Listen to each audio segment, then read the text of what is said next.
Los saludos y vamos a empezar a orar. Bendito Padre, te doy gracias, Señor, por tu infinita gracia y misericordia que tienes para con nosotros.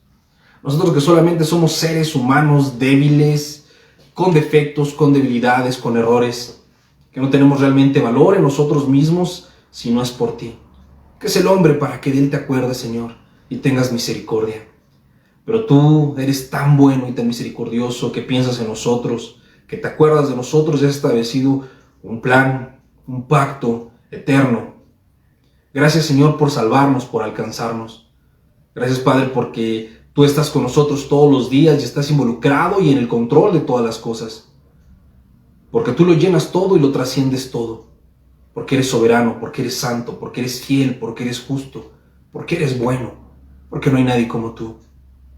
Gracias, Padre, por tu santa palabra, por el mensaje que hablarás a nuestra vida en esta noche. Pongo mi vida en tus manos, Padre, para que seas tú hablando a tus hijos, que hablando a sus corazones, el mensaje de tu palabra, que sabemos que no vuelve a ti vacía, sino que cumple el propósito con el cual ha sido enviada. Y en esta noche, Señor, te suplicamos, Padre, que podamos ser afectados y transformados por tu verdad, por tu palabra. No nos dejes seguir siendo los mismos. Ayúdanos a crecer a la estatura del varón perfecto. Bendice a todos mis hermanos y hermanas que están en esta noche mirando esta transmisión, a todos los que tienen una necesidad, una aflicción, un problema, una angustia. Ayúdalos, sana a los enfermos, restaura a los quebrantados de corazón, provee a los necesitados, abre las puertas de aquellos que están buscando un negocio, un trabajo, consuela a los abatidos, a los afligidos, fortalece los matrimonios, vuelve el corazón de los padres a los hijos y de los hijos a los padres. Pero sobre todo, Señor, ten misericordia de nosotros y vuélvenos a ti, para conocerte, amarte y servirte más cada día. Te lo pedimos, Padre, en el precioso nombre de tu Hijo Jesús. Amén y amén. Pues muchas gracias a todos, doña Tere Cortés, Lupita, buenas noches, don Chava Molina, gracias por estarse conectando. Vamos a abrir nuestra Biblia, si son tan amables, vamos a leer Génesis capítulo 32. Literalmente vamos a leer todo el capítulo 32, es una historia muy interesante la que está registrada en este capítulo, pero sobre todo el mensaje y la enseñanza que el Señor nos quiere dar, que creo que es muy ad hoc, muy adecuada a la etapa de la vida que nos está tocando vivir en esta pandemia, en estos tiempos complicados, de gran necesidad, donde tenemos que buscar cada vez más a nuestro Señor.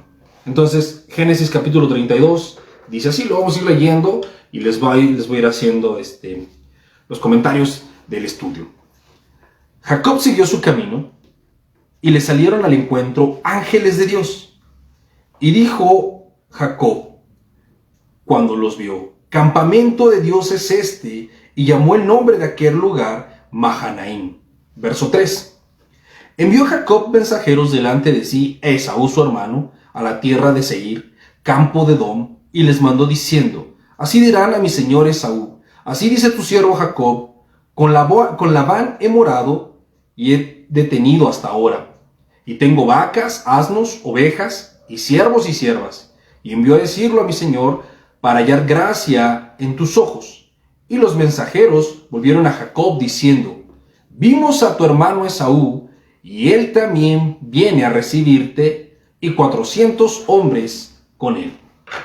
Hasta aquí vamos a comenzar a estudiar. Los primeros 6 versículos nos dan el preludio de lo que está pasando. Si ustedes recuerdan la historia de Jacob, de forma general, Jacob es un tipo que desde el nacimiento está marcado por una tendencia o un rasgo de su carácter de no ser un tipo muy leal, muy honesto. Y él nace tomando el talón de su hermano gemelo, Esaú. De hecho, su nombre Jacob significa eso, el que toma el calcañar, el que toma el talón, o también el que suplanta.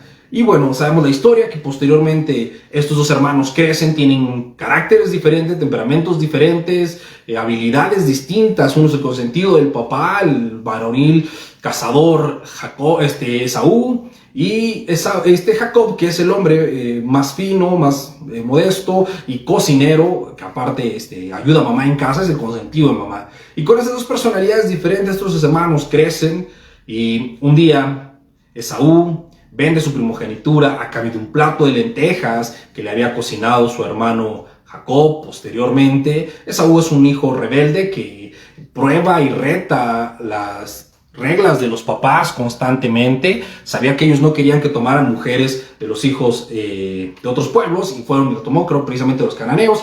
Y bueno, sin embargo, Esaú trataba de rebelarse constantemente y Jacob era un tipo un poco más calmado en su casa.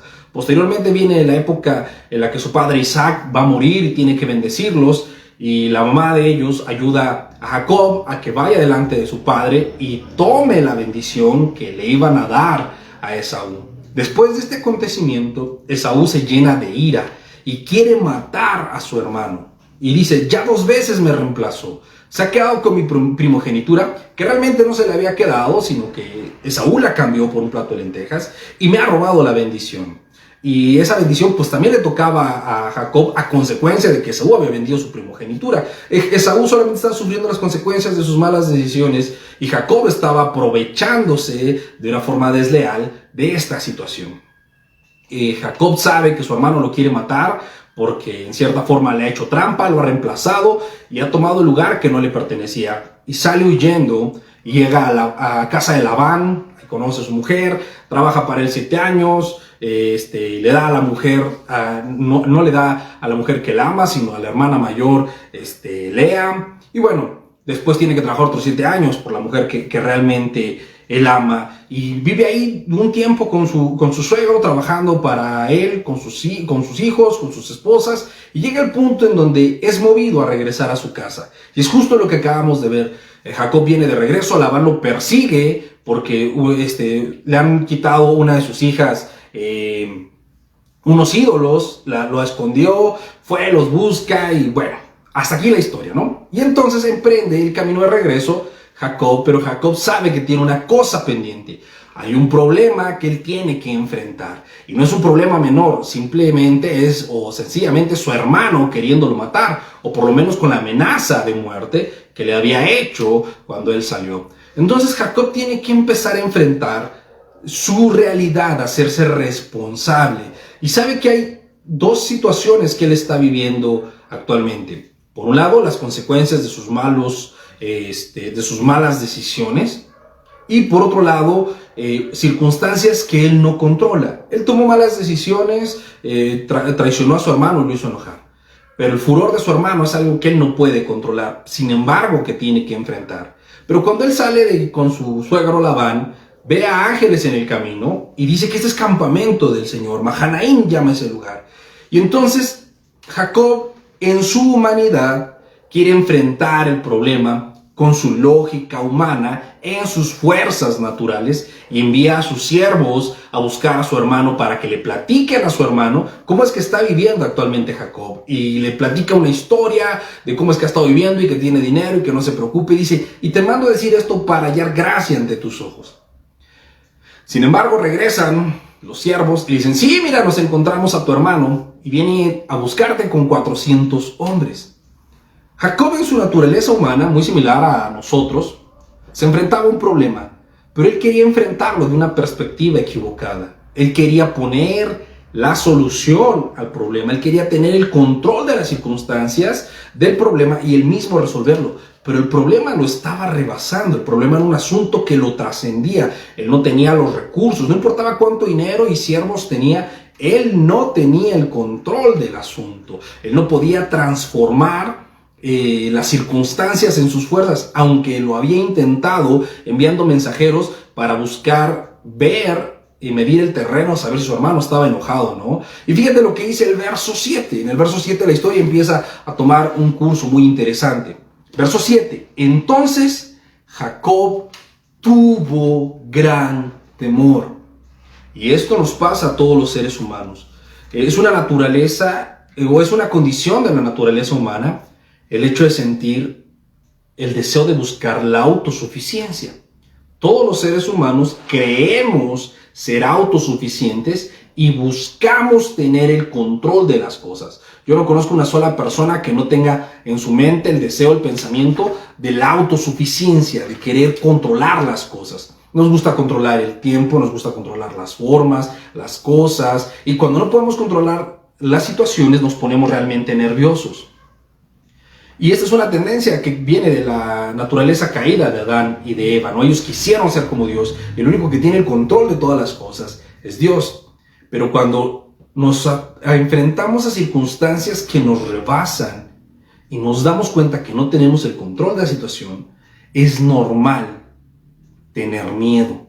Es una respuesta del ser humano ante su incapacidad de controlar las cosas. Y vivimos en tiempos, mis amados, en donde yo creo que todos nos hemos visto rebasados por las circunstancias. Los problemas económicos, los problemas de salud, los problemas legales, los problemas familiares, problemas con los vecinos, problemas en el matrimonio, problemas con los hijos, en la economía, deudas, pleitos, divisiones, un montón de cosas que de repente vienen a nosotros. Son situaciones que se nos presentan y que no tenemos otra situación más que enfrentarla. Y ya sea porque cometimos un error y estamos en esta situación, o simple y sencillamente porque las circunstancias y las condiciones nos están tocando de esta forma. Y tener que enfrentar esta responsabilidad, este asunto, este problema, este reto, sin tener el control de las cosas, siempre producirá temor en nosotros como una reacción natural. El problema es que nos quedáramos con ese miedo. Fíjate, dice Jacob sintió mucho miedo, verso 7, y se angustió. Lo primero que sintió Jacob es ese hueco en el estómago, esa preocupación que solemos tener nosotros cuando nos damos cuenta que las cosas no están saliendo bien y que se pueden poner peor, ¿no? Sabemos que se viene un problema fuerte, no lo estamos resolviendo, no tenemos que hacer, y la preocupación nos embarga. Tenemos miedo y gran angustia. Y mira lo que hace Jacob. Y distribuyó el pueblo que tenía consigo, y a las ovejas, y a las vacas, y los camellos, en 2 campamentos. Y dijo, si viene Esaú contra un campamento y lo ataca, el otro campamento escapará. Ahora mira cómo está pensando Jacob. Jacob tiene miedo, se da cuenta que la cosa está difícil y entonces idea un plan. Hasta este momento no ha hecho otra cosa más que estar actuando en su carne, en su naturaleza humana, en su lógica y en su pensamiento natural. En su naturaleza tiene miedo y en su naturaleza busca resolver el asunto. Y él ya está asumiendo y aceptando un escenario fatalista. ¿Qué es lo que está asumiendo Jacob? Que Esaú viene y lo va a destruir. Entonces dice, bueno, como Esaú viene a destruirme, voy a dividir mis pertenencias en 2 cosas. Así cuando Esaú esté destruyendo una parte del campamento, cuando me esté matando una parte de mis ganados, yo podré escapar con otra parte y así salvarme. ¿Ven cómo él está ideando un plan? Él está pensando y sigue aspirando a tener el control de las cosas. Él sigue buscando en su lógica humana y en sus propias fuerzas resolver el asunto. Dice, ok, si voy a perder lo menos posible. Después sigue diciendo, verso 9. Y dijo Jacob, y en este momento Jacob empieza a tener sensatez.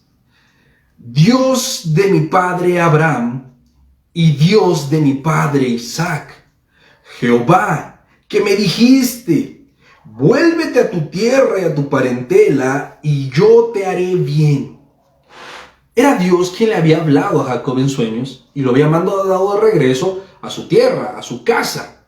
Y él dice, cuando se da cuenta que está siendo rebasado y tiene un plan, también se acuerda que tiene un Dios.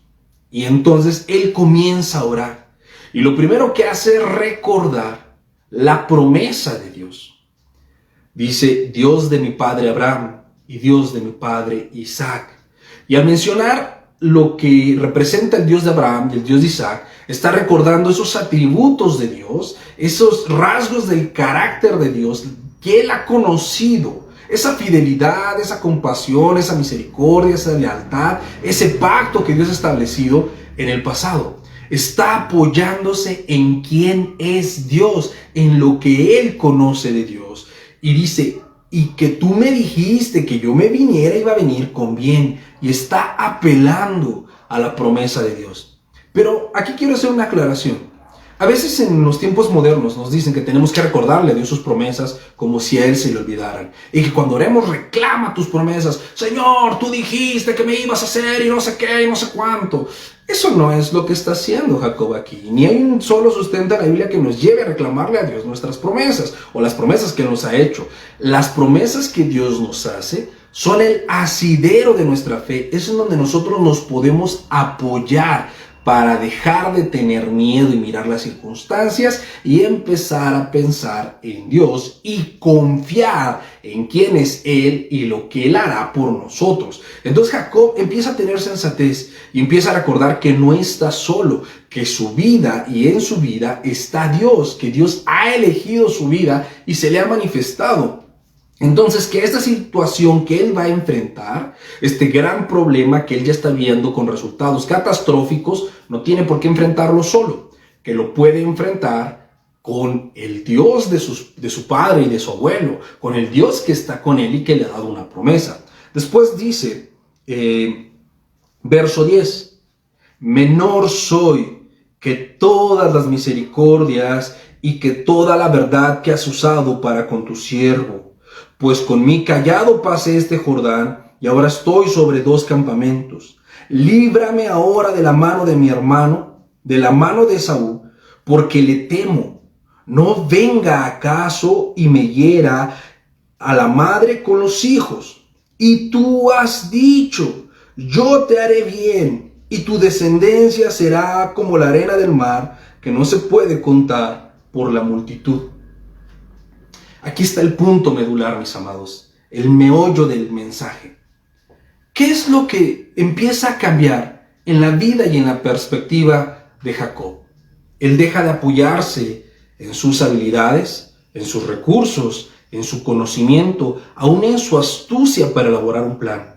Él ya tiene el plan, va a separar el campamento y lo va a ejecutar, pero sabe que ese plan puede fallar y que hay una sola persona que puede ayudarlo, y ese es Dios. Y entonces él empieza a recordar las misericordias de Dios, su fidelidad, y reconoce también su debilidad. Jacob reconoce que es pequeño y que está necesitado, y le dice, menor soy que todas las misericordias que has tenido.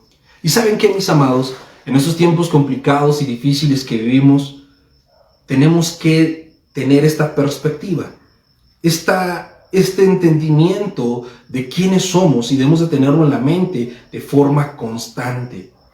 Somos pequeños, somos débiles, somos frágiles. Nosotros solos no vamos a poder enfrentar la situación que se nos viene, sea cual sea. Cada quien está viviendo una situación diferente. Ese problema que tú tienes, esa circunstancia que tú estás atravesando, eso que hoy te genera miedo, que hoy te genera frustración, eso que te tiene agobiado, eso que te está robando la paz y que te angustia, tú solo no lo puedes enfrentar. Pero tienes un Dios que no es misericordioso solo hoy, que ha sido misericordioso desde el principio, que no cambia y seguirá siendo misericordioso hasta el final, y que te ha dado una promesa o varias promesas. La Biblia está llena de todas las promesas que Dios nos da, para que apoyados en esas promesas podamos venir y buscarlo, venir y buscar su socorro. Las bienaventuranzas, y se los he dicho con bastante frecuencia en las últimas semanas, arrancan diciendo, bienaventurados los pobres en espíritu. ¿Quién es un pobre en espíritu? Alguien que reconoce su total y absoluta necesidad y dependencia de Dios. Tenemos un problema en la sociedad moderna. Somos demasiado fuertes, somos demasiado independientes, tenemos demasiadas buenas ideas, y por eso el mundo no quiere acercarse a Dios, porque piensan que Dios es para los fracasados y para los débiles, y es cierto, pero no se dan cuenta que ellos también están dentro del grupo de los fracasados y de los débiles, porque toda la humanidad entera es fracasada y es débil. Dice Apocalipsis, creyendo ser ricos, no nos damos cuenta que solamente somos un montón de pobres, ciegos y desnudos.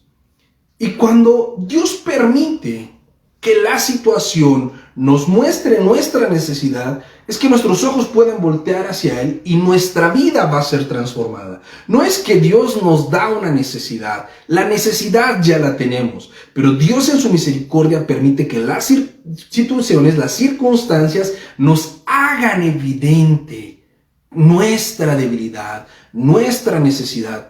Una persona que está consciente de su necesidad y de su debilidad es una persona que va a terminar orando. Cuando nos sentimos que no tenemos necesidades y nos sentimos que no estamos débiles, cuando nos creemos fuertes y no miramos nuestra necesidad, nuestro tiempo de oración mengua, nuestra calidad en la oración baja. Pero cuando estamos en una situación trascendental, de vida o muerte, de tiempo, de contrarreloj, que el tiempo se nos acaba, cuando la necesidad es evidente, vamos a ir a buscar a Dios como nunca antes. Y no es que Dios nos mande enfermedades, y no es que Dios nos mande pobreza, es que Dios simplemente permite que las circunstancias hagan evidente ante nuestros ojos y nuestro corazón qué tan grandemente estamos necesitados de Él. Y es lo que está pasando con Jacob, un hombre que está acostumbrado a hacer planes, un hombre que está acostumbrado a hacer trampa, que puede mover las cosas y le gusta vivir de esa forma. De repente se da cuenta que está en medio de la nada. No está con Labán, no está con sus papás, está en el medio del camino, siguiendo una promesa de parte de Dios, que Dios irá con él y que estará bien. Pero esa promesa que tiene de parte de Dios está siendo puesta porque enfrente, esa promesa está siendo puesta a prueba porque enfrente viene un gran peligro llamado Esaú me quiere matar. Entonces tiene la promesa de Dios versus el problema que le está mostrando su necesidad. Y es ahí donde entra esta situación que prueba nuestra vida, que nos acerca a Dios o que nos puede derrotar. Nosotros somos quienes decidimos qué vamos a hacer con la promesa de Dios y cómo vamos a enfrentar el problema.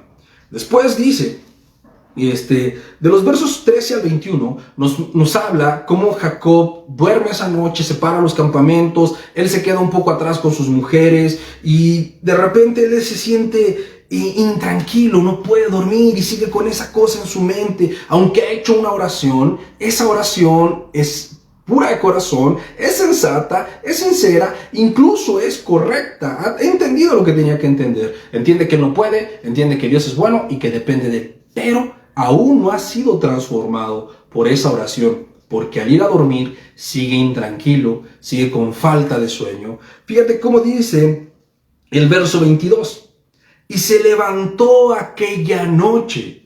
Esta es la muestra de que él estaba en su cama y que la idea de cómo resolverlo y los problemas le daban vueltas y vueltas y vueltas en la cabeza. Porque nadie se levanta en la noche, nos levantamos en el día, en la noche nos acostamos. Pero Jacob se levantó de noche. ¿Por qué Jacob se levantó de noche? Porque no encontraba la paz, porque no hallaba cómo enfrentar esta situación.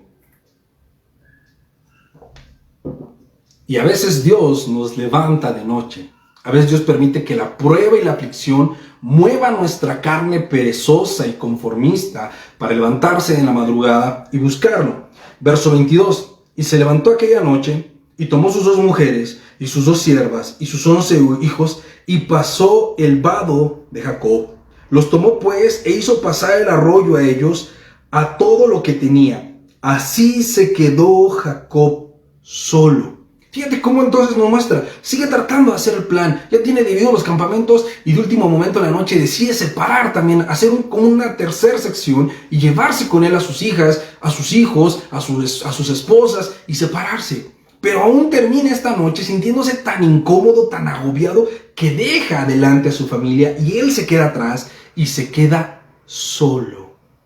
Porque también a veces ponemos nuestra confianza en tener a una persona cerca. Y es bueno que oremos los unos por los otros, y es bueno buscar consejo, y es bueno buscar apoyo en la oración, pero es más bueno estar a solas con Dios. Porque yo puedo orar por tus necesidades, pero si tú mismo no estás orando por tus necesidades, no va a haber el mismo resultado.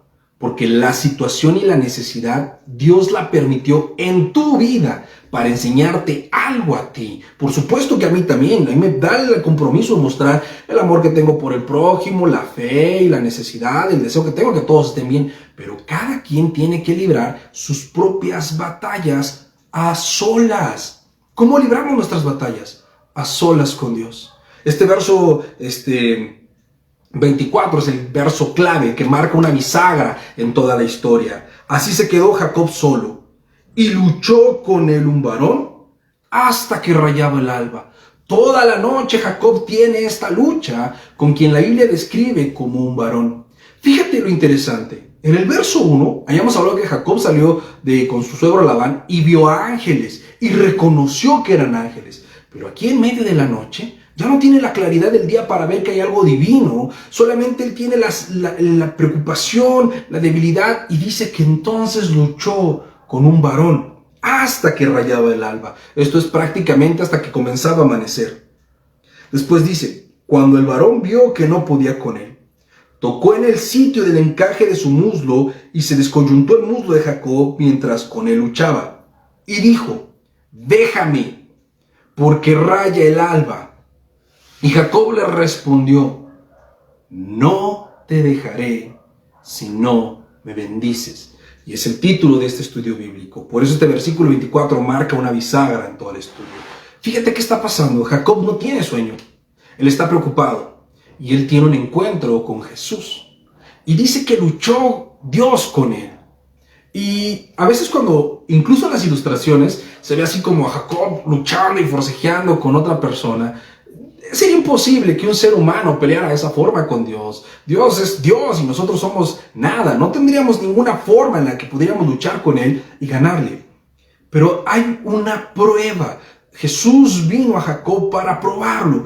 ¿Para probar qué? Para probar su fe. La fe de todos ha de ser probada, mis amados. Eso que decimos, Dios, yo te quiero servir, yo te amo, yo te necesito, eres todo para mí. Eso será probado. Esa confianza que tenemos en Dios, ese valor, ese atesoramiento que le damos a sus promesas, será puesto a prueba. Y es lo que está haciendo Dios con Jacob. Viene y lo pone a prueba. Está pasando una mala noche y Dios le está mostrando su necesidad más que nunca. Y Jacob hace lo que tú y yo tenemos que hacer, lo que todos los creyentes tenemos que hacer, no solo cuando nuestra necesidad es tan evidente, sino todos los días, porque todos los días somos necesitados. Lo que hizo Jacob fue aferrarse a Dios. Se aferró al hombre con el que luchaba. Porque fíjate lo que dice, que cuando empezó a amanecer, el varón se dio cuenta que no podía con él. O sea, no iba a ser que lo soltara. Y esto me recuerda un poco, ya les he platicado en semanas anteriores, el tema de la oración de la mujer sirofenicia.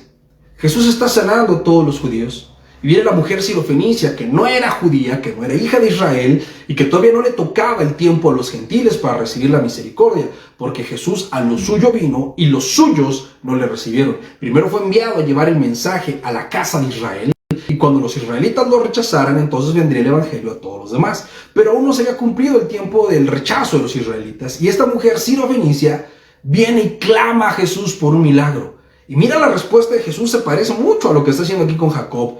Le dice que se vaya, que no es bueno que le quite el pan a los hijos para dárselo a los perros. Si eso no es Dios probando la fe y la persistencia de una persona, si eso no es Jesús peleando con alguien, no sé qué, se parece muchísimo a lo que está pasando acá con Jacob y el hombre. Y dice, la mujer le dice a Jesús, sí, Señor, pero aún los perrillos, ella reconoce su necesidad y su posición no se la da de una gran mujer, reconoce que no es nada delante de Jesús. Y si Jesús dice que es perro, pues es perro. Y dice, pero aún los perrillos comen de las migajas que caen de la mesa de los hijos. Y Jesús dice, oh mujer, grande es tu fe. Y le hace el milagro. Jesús quería que la fe de la mujer surgiera, luciera, que esa fe fuera el elemento en la vida de esta persona para que esta persona fuera transformada. Acuérdate que te dije que Jacob había hecho una oración y aún no había sido transformado, aunque la oración cumplía con todos los elementos. Reconocía su necesidad, reconocía la gloria de Dios y apelaba a su misericordia por medio de sus promesas. Estaba orando de la forma correcta, pero la oración aún no transformaba la vida de Jacob. Pero la vida de Jacob fue transformado porque él prevaleció, él permaneció sujetándose a Dios, aferrándose al único que podía darle la solución. No se desanimó y dijo, ay, pues ya, derrótame, ay, pues ya me vas a abandonar, ay, pues no voy a tener. Que son pensamientos que vienen a nosotros de forma constante cuando tenemos una necesidad, cuando estamos pasando por una prueba. La tendencia del corazón humano es a sentirse abandonado por Dios. Si no, mírenlo en el libro de Éxodo, ¿cómo lo leemos? Cada paso que da el pueblo de Israel y cada que hay una adversidad, lo primero que hacen es pensar que Dios los abandonó y quejarse de por qué los sacó. Pues así somos todos los seres humanos. Cuando viene una necesidad y empezamos a buscar a Dios y de repente no vemos que Él nos responde, sentimos que ya nos abandonó y empiezan a pasar pensamientos catastróficos y fatalistas en nuestra mente y a sentir que Dios nos abandonó y que es el final de todas las cosas y que nos vamos a morir y que quién sabe cuántas cosas y que Dios ya no está con nosotros. Así le pasó a Jacob. Estaba batallando esta noche con eso, pero él decidió tomar la siguiente actitud, como la de la mujer sirofenicia: aferrarse a quién es Dios, aferrarse a que Él es bueno, aferrarse a todas las promesas que Él nos ha dado, aferrarse a su carácter, a su misericordia y no soltarlo, no dejar de insistir, no dejar de orar. Y entonces la vida de Jacob es transformada. Dios le tocó el sitio del encaje del muslo y se lo descoyuntó. Y el caminar de Jacob fue diferente a partir de ese día. Y eso es un símbolo de la vida de un creyente que cuando está en oración, esa oración termina transformándonos a nosotros. La oración no cambia a Dios. La oración no cambia la voluntad de Dios, nos transforma a nosotros y cambia nuestra manera de andar para que ahora andemos en el plan de Dios, en su buena voluntad agradable y perfecta. Y fíjate el verso 26. Y dijo, déjame porque raya el alba. ¿Cuál es la respuesta de Jacob? Muy similar a la de la mujer. No te voy a dejar si no me bendices. Y dijo la mujer sirofenicia, pero hasta los perrillos comen de las migajas de pan. ¿Cuál ha sido tu actitud en la oración delante de Dios? ¿Ya te diste por vencido? ¿Oraste 2 o 3 días y te cansaste? ¿Oraste una noche entera y te aburriste y dijiste Dios no responde? ¿O dejaste de orar con pasión y solamente oras de forma mecánica sin estar pensando en las promesas de Dios, sin estar clamando porque eso se vuelva una realidad en tu vida, sin anhelar que haya un cambio radical aquí y ahora, entendiendo que no puedes seguir postergando esto y que la transformación de tu vida tiene que ser ahora, que necesitas que Dios obre en tu vida de manera poderosa hoy, en este instante, y que no lo vas a dejar hasta que eso haya sucedido? ¿O estás orando de forma pasiva, conformista, sin fe, de forma fría y timorata? Yo sé que no siempre es fácil orar. Es muy difícil orar y permanecer en la oración es aún más difícil. Pero si tú y yo entendiéramos que nuestra vida depende de la oración, depende de Dios y de su favor, nuestra vida fuera completamente diferente. Y vemos al Señor Jesucristo también en Getsemaní. Jesús va a Getsemaní y tiene miedo. Dice que su alma está atribulada hasta la muerte. Él siente el peor dolor y la tristeza de su vida y ora al Padre, no una, no 2, 3 horas. Oró 1 hora, regresó, volvió a orar otra hora y regresó, y hasta la tercera hora, la tercera ocasión en que Jesús cerró su puerta, por decirlo de alguna forma, y se puso a orar delante de Dios, hasta ese entonces estuvo en la transformación y él encontró la paz y aceptó la buena voluntad de Dios y dice, pero hágase tu voluntad y no la mía. Y se levantó de ese lugar fortalecido, confiando en Dios, listo y preparado para enfrentar lo que se le venía, que era la cruz del Calvario, que no era cualquier cosa, era la peor situación, el juicio de Dios sobre él, pero él se levantó fortalecido para enfrentarlo porque tenía una promesa. Dios lo iba a levantar de ahí. Era el cumplimiento de la restauración y la redención de la humanidad por medio de la obra de Cristo. Y él se levantó fortalecido para enfrentar esa situación. Y Jacob sale de esta situación siendo otro, caminando de una forma diferente, con la certeza de que se había encontrado a Dios y que su vida ya no sería jamás igual. Fíjate cómo dice el verso 27. Y el varón le dijo, ¿cuál es tu nombre? Él respondió, Jacob, que como te decía significaba suplantador. Y el varón le dijo, no será más tu nombre Jacob, sino Israel. Pasó de ser un suplantador, alguien falso, alguien mentiroso, a ser un príncipe. A tener un lugar ganado por sus fuerzas, a tener un lugar ganado por gracia. Un príncipe no hace nada para ser príncipe. Nace y nace siendo príncipe. El mérito es de su papá, que era rey. Así, Dios le dice eso a Israel. Ya no vas a ganar las cosas por tus fuerzas. Ya no eres Jacob. Ahora eres Israel. Ahora eres un príncipe. Porque vas a depender de mí y de mi gracia, porque ahora eres mi hijo. Ya no eres un ser humano que anda por ahí tratando de ganarse las cosas en sus fuerzas. Porque no es por obras para que nadie se gloríe. Para que nadie se gloríe, es por fe, por esa certeza puesta en Dios. Y fue lo que Jacob mostró en esta oración. Una fe absoluta, dependencia de Dios. Y entonces Dios le cambia el nombre. Y no solamente es el cambio simbólico del nombre y el cambio simbólico de su caminar. Era un cambio, una transformación en su ser, en su realidad. Y entonces, verso 29, Jacob le preguntó, declárame ahora tu nombre. ¿Quiere hacer Jacob lo mismo que le dijo Dios? Y el varón respondió, ¿por qué me preguntas mi nombre? Y lo bendijo allí. Jacob le dijo, no te soltaré si no me bendices. ¿Y qué fue lo que recibió a cambio? La bendición.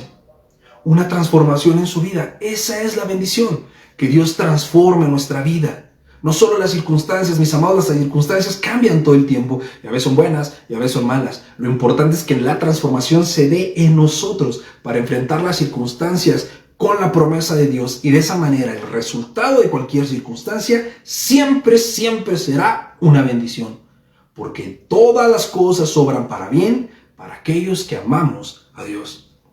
Después dice verso 30, y llamó Jacob el nombre de aquel lugar Peniel, porque dijo, vi a Dios. Él ya sabía que no era un hombre cualquiera con el que había peleado. Había estado insistiendo y aferrándose y clamando, como todas las personas que tuvieron fe en el Antiguo y en el Nuevo Testamento, todos los hombres que están registrados en Hebreos 11, los héroes de la fe, esa fe de aferrarse a Dios, a quien es Él, y no a nosotros de nuestras fuerzas. Vi a Dios cara a cara y fue librada mi alma. ¿Dónde está la respuesta a tu oración, mi amado, mi amada? ¿Dónde está el cambio en las circunstancias? ¿Dónde está aquello que necesitas? No en tus planes, no en tus fuerzas, en mirar a Dios cara a cara, en venir al lugar secreto y clamar de tal forma que derramemos nuestra alma, nuestro corazón, nuestra necesidad y dejemos de depender y confiar en nosotros para depender y confiar en Dios, en su palabra, en sus promesas, porque si Él ha dicho, Él hará. ¿Por qué Dios quiere que oremos? Es un gran misterio. Pero realmente la esencia de la oración es esa, depender de Él para ser transformados y entonces recibir lo que Dios tenía para nosotros. Y en el capítulo 33, no lo vamos a leer pero les platico, sucede lo que Jacob estaba esperando. Jacob se encuentra con Esaú y Esaú le dice, oye hermano, ¿qué son todos estos hombres que me he encontrado y todos estos ganados que me encontré en el camino? Y Jacob le dice, es que pensé que a lo mejor me ibas a matar y por eso separé a la gente porque no me mataras a todos. Y dice, mi hermano, tú no me debes nada. Te he vuelto a ver y con eso estoy más que pagado. Ven y hagamos una fiesta. ¡Wow! Estaba esperando lo peor y recibió lo mejor. Y las buenas noticias, en otras palabras, son el Evangelio. El Evangelio significa buenas nuevas. A veces para entender las buenas nuevas, para valorar las buenas noticias, necesitamos recibir malas noticias. Porque cuando tienes malas noticias es más grande el contraste para darte cuenta que estás recibiendo, no solo hoy, todos los días buenas noticias. Tenemos un Dios que nos ama, un Salvador, un Redentor. Tenemos a Cristo, nuestro abogado, nuestro intercesor, el medio que nos lleva al Padre. ¿Qué más necesitamos si tenemos a Jesús? Él lo es todo. Esas son las grandes noticias, mis amados. No importa quién o qué se levante contra nosotros. No estamos solos, mayor es el que está en nosotros que el que está en el mundo. Hemos visto a Dios cara a cara y nuestra alma será librada. Será librada de nuestros pecados, será librada de nuestros errores, será librada de las enfermedades, de las necesidades, será librada de las adversidades. conforme a su voluntad y a sus propósitos, conforme a sus promesas, porque Él suplirá todas nuestras necesidades conforme a sus riquezas en gloria que nos han sido dadas en Cristo Jesús. Mi amado, no leas la Biblia solo para leerla o solo para tener información. Conoce al Dios que se revela y se manifiesta en las Escrituras, que nos lleva a vivir una vida diferente, a dejar de lado nuestra carne, nuestra autosuficiencia y la confianza en nuestras ideas, y nos lleva a depender de Él. Porque no hay mayor virtud que perder nuestra vida para ganar a Cristo, menguar para que Él crezca, porque yo no puedo, pero Él sí. Lo que para el hombre es imposible, para Dios es posible. No hay mayor lugar en el que podemos estar que de rodillas delante de nuestro Padre. Busquemos al Señor, tengamos un peniel todos los días. No solo el que estás enfrentando un tiempo de necesidad, por supuesto hoy lo necesitas, póstrate en tu lugar secreto, clama, ora y busca a Dios, pero que no sea lo único que hagas hoy, que lo hagas mañana y pasado mañana, y cuando Dios te dé el milagro y te responda, y cuando Dios libre tu alma, y cuando Dios perdone tus pecados, y cuando Dios te restaure, y cuando Dios te bendiga, lo sigas haciendo de la misma forma, porque mis amados, no dejaremos a Dios hasta que Él nos bendiga. Para que nuestra vida cambie, necesitamos que Él nos cambie. La Biblia dice que al que el Hijo hace libre, es verdaderamente libre. Yo no puedo librarme de los pecados, yo no puedo librarme de la muerte, yo no puedo librarme de la condenación. Pero Cristo en la cruz del Calvario me libró del pecado, de la muerte y de la condenación. Él sí me bendice. Mi necesidad es Jesús y su obra. Todo lo que sucedió en la cruz es lo que yo necesito. Es a donde yo tengo que aferrarme y no soltarme de ahí jamás.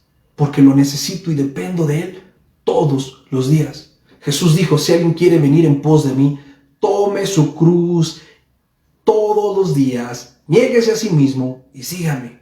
Necesitamos buscar a Dios, mis amados. Los grupos de oración son una bendición. Oramos por ti, oramos contigo, pero también tú tienes que librar tus batallas de rodillas, a solas. A solas busca a tu Padre en lo secreto, y tu Padre que ve lo secreto te recompensará en lo público. Debemos de ser una iglesia que vuelva al principio, a las bases, volver a la palabra, volver a la oración. Necesitamos sus promesas, necesitamos su dirección y necesitamos la fortaleza en la palabra de Dios, en la oración. Jacob estaba siguiendo una instrucción de Dios. Dios le dijo regresa y él estaba obedeciendo a las instrucciones de Dios. Estaba regresando. Y Dios le dijo, y yo te guardaré con bien. Y él estaba dependiendo y confiando en la promesa de Dios, que él estaría bien. Y cuando eso fue puesto a prueba, él venció por medio de la oración. Seguir obedeciendo a Dios, seguir confiando en Dios. Mis amados, espero que esta noche todos tengamos un tiempo de oración diferente. Un tiempo de oración donde verdaderamente con un corazón genuino reconozcamos nuestra total y absoluta dependencia de Dios para la salvación de nuestra familia, para la liberación de nuestros pecados, para la restauración, para su bendición, para suplir nuestras necesidades, para sanar a los enfermos. No podemos hacerlo nosotros, Dios. Solamente Él tiene el poder y el control de todas las cosas. Si les parece bien, vamos a terminar este tiempo orando, pidiéndole a Dios que se manifieste a nuestra vida como se manifestó a la vida de Jacob y que nos permita tener un encuentro cara a cara con Él para que nuestra alma sea liberada. Bendito Señor, tú eres Rey de reyes y Señor de señores. Tú vives y tú reinas. Tú eres el mismo ayer y hoy y por los siglos. Eres el Dios de Abraham, el Dios de Isaac, el Dios de Jacob, el Dios que estableció un pacto en la eternidad con nosotros, que ha puesto sus ojos de amor sobre nuestra vida, aun siendo indignos e inmerecedores. Has decidido amarnos, has decidido perdonarnos y consolarnos. Hoy venimos delante de ti, Señor, reconociendo que somos pobres en espíritu, desventurados, menesterosos, necesitados de tu presencia, que apartados de ti nada podemos hacer, que el que contigo no recoge desparrama, que nuestra vida sin ti no tiene sentido, que eres tú, Señor, nuestro Dios, nuestro Salvador. Te reconocemos, Jesús, por lo que hiciste en la cruz por nosotros, porque venciste a la muerte, al pecado y a la condenación, y nos has hecho libres, libres para adorarte, libres para servirte, libres para bendecir tu santo nombre. Hoy te rogamos, Padre, permítenos persistir en la oración, orar y seguir orando hasta que la oración transforme nuestra vida, que tu Santo Espíritu nos transforme por medio de la oración, que recordemos tus palabras para obedecerlas y seguir el camino que nos dices que debemos andar, ese camino angosto, dejando de lado todo lo que nos separa de ti, todo lo que es contrario a tu voluntad, y apoyarnos en tus promesas para seguir adelante, para creer, para crecer, para darte gloria, porque tú eres un Dios bueno, un Padre misericordioso, porque no estás lejos. No tenemos que decir, oh, ¿quién subirá al cielo para bajarnos a Dios? ¿O quién descenderá a la tierra para subir a los hombres? Cercana está la palabra a nuestra boca, tu palabra que nos has dado. Nosotros te confesamos, nuestro Señor, nuestro Rey, el dueño de nuestra vida. Padre hermoso, no te queremos dejar si no nos bendices. No te dejaremos hasta que no nos transformes, hasta que no nos renueves y nos hagas cada vez más como tú. Ten compasión de nosotros. No porque lo merezcamos, sino porque tú eres bueno y lo has prometido. Porque has prometido estar con nosotros todos los días hasta el fin del mundo. Porque toda la autoridad es tuya. Porque nada puede separarnos de tu amor. Porque ninguna arma forjada en nuestra contra prosperará. Porque tú no nos dejarás estar avergonzados. Porque tú nos libras de nuestros enemigos. Porque eres nuestro escudo, nuestra fortaleza, nuestro pronto auxilio. El oportuno socorro proviene de ti, Señor. Tú y solo tú, Dios, eres digno de toda la gloria. Perdona nuestros pecados y transfórmanos. Líbranos de nuestro pecado, de nuestra concupiscencia y de nuestra maldad. Líbranos de los problemas y de las adversidades, del fatalismo, de la falta de fe. Que podamos encontrar en ti, Señor, la solución y la respuesta a todo. En la cruz del Calvario, abrazarla y negarnos a nosotros mismos todos los días para poderte seguir. Padre hermoso, bendice a estos tus hijos e hijas, que ellos entiendan que estas situaciones que tú has permitido en nuestra vida no son para castigarnos, son para recordarnos cuán débiles y necesitados somos y que podamos volver al lugar correcto, a la comunión contigo. Si hemos sido esos pródigos, que volvamos en sí y regresemos a tu casa. Regresemos a la comunión contigo. Que ya no seamos más personas que buscan autojustificarse, tener el control de todo, que se creen autosuficientes, que ya no seamos más un montón de Jacobs, que podamos ser hijos del Rey, Israeles, herederos de la promesa por fe, no por obras, por tu bondad, no por nuestros méritos, porque tú eres bueno, porque tú eres santo, porque tú eres fiel. Confiamos y te lo pedimos, Padre, en tu precioso nombre, Jesús. Amén